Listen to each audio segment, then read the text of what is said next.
एक घटना बहुत प्रसिद्ध है। मां सीता अपने मांग में सिंदूर भर रही थी। हनुमान जी ने पूछा, मैया इससे क्या होगा? उन्होंने कहा कि तुम्हारे जो स्वामी है ना, उनकी उम्र लंबी हो जाएगी। तो हनुमान जी ने अपने पूरे शरीर में सिंदूर लगा दिया। मैं तो चाहता हूं कि उनकी उम्र सबसे लंबी हो। मांग में सिंदूर, गले में मंगलसूत्र लटकना चाहिए, लटकना। अच्छा, एक हमारे साथ महात्मा रहते थे, मित्र ही थे, तो बड़े विनोदी थे। एक बार एक जगह एक व्यक्ति ने पूछा कि महाराज जी ये बताइए, मांग में सिंदूर हो, गले में मंगलसूत्र लटक रहा हो, तो यह पहचान होती है कि इस स्त्री का विवाह हो गया।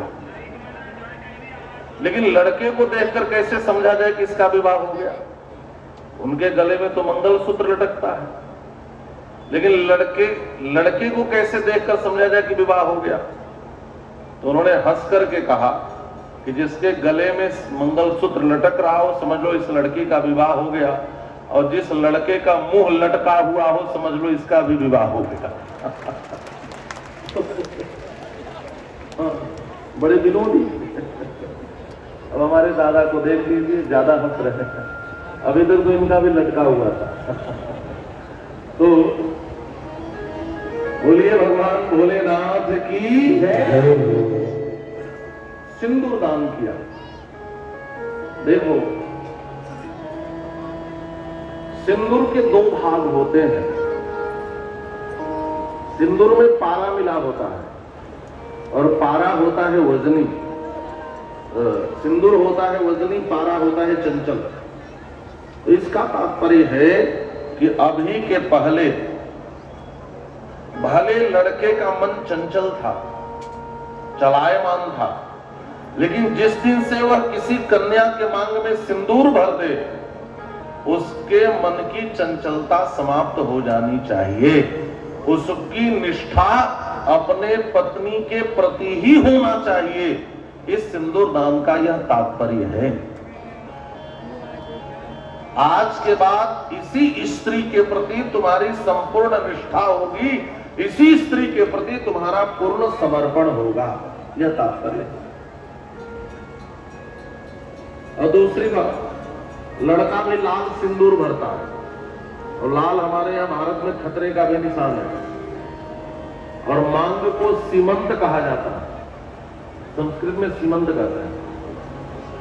मतलब लड़का कहता है, देखो तुम्हारी जो भी मांगे होगी आज के बाद मैं पूरी करूंगा। मैं मांग भर रहा हूं, तो आज के बाद हर मांग पूरी करूंगा, लेकिन तुम्हारी मांग हमारी सीमा के भीतर होनी चाहिए। ऐसी मांग मत करना कि हमें जीवन में खतरा उठाकर तुम्हारी मांग पूरी करनी पड़े। यह भी इसका एक तात्पर्य है। सिंदूरदान हुआ, और इसके अनंतर विवाह की जितनी लौकिक और वैदिक विधियां थी वह सब संपन्न हुई। श्री शिव पुराण में भगवान शिव और पार्वती के विवाह का वर्णन बड़ा विस्तार से है महाराज, बड़ा विस्तार से।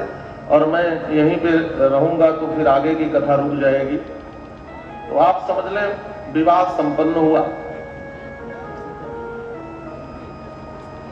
एक ग्रंथ है पार्वती मंगल, वो स्वामी तुलसीदास जी की रचना है। उन्होंने उसमें भी भगवान शिव के विवाह की बड़ी सुंदर सुंदर बातें लिखी हैं। और भी संत मत से भगवान शिव के विवाह में की बहुत सी घटनाएं सुनने को मिलती हैं। एक बड़ी प्यारी घटना है कि भगवान शिव के विवाह में नेक मांगने की हिम्मत किसी को नहीं पड़ रही है, न विवाह कराने वाले को न किसी को। कारण क्या है? महाराज, एक तो बाराती भूत प्रेत है, दूसरे इनके गले में सर्प है, इनके रूप वेश साथियों को देखकर किसी की हिम्मत ही न पड़े कि कुछ नेक मांगे, कहीं कहे कि यार नेक लाओ। लेकिन एक स्त्री थी, उसने कहा सब नेक छोड़ देंगे, मैं नहीं छोड़ने वाले। और उसने देखा कि भोलेनाथ के पास एक झोली है जो बज रही है कट कट कट कट। उसे लगा कि जो सोने के सिक्के हैं भोलेनाथ इसी में भर के रखे होंगे। उसने कहा कि महाराज सब लोग कोई नेक नहीं मांगा, कोई बात नहीं, लेकिन मुझे तो मेरा नेक चाहिए और झोली वाला नेक चाहिए। भोलेनाथ ने कहा झोली वाला नेक नहीं ले पाओगी। उसने सोचा कि इसको लगता होगा कि इतना ज्यादा स्वर्ण मुद्रा देख करके इसकी हृदय गति रुक जाएगी। अरे मैंने बहुत बड़े बड़े नेक पाए हैं, आप तो मुझे झोली वाला नेक दे दो। लेकिन समस्या यह थी कि झोली में सोने के सिक्के नहीं बज रहे थे। जितने पहाड़ी बिच्छू थे भोलेनाथ उनको पकड़ करके रखे थे, और वो जानते थे खुले घूमेंगे तो उपद्रव करेंगे ससुराल में।